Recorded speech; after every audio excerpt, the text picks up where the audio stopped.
अल्लाह तुम्हें नसीहत करता है कि अगर मोमिन हो तो फिर कभी ऐसा काम न करना, और अल्लाह तुम्हारे समझाने के लिए अपनी आयतें खोल खोल कर बयान फरमाता है, और अल्लाह जानने वाला है, हिकमत वाला है। जो लोग इस बात को पसंद करते हैं कि मोमिनों में बेहयाई यानी तोहमत बदकारी की खबर फैले, उनको दुनिया और आखिरत में दुख देने वाला अजाब होगा, और अल्लाह जानता है और तुम नहीं जानते।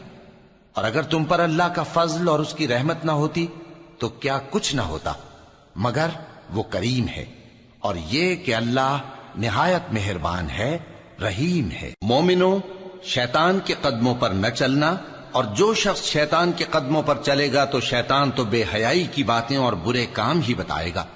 और अगर तुम पर अल्लाह का फजल और उसकी मेहरबानी ना होती तो एक शख्स भी तुम में पाक ना हो सकता, मगर अल्लाह जिसको चाहता है पाक कर देता है।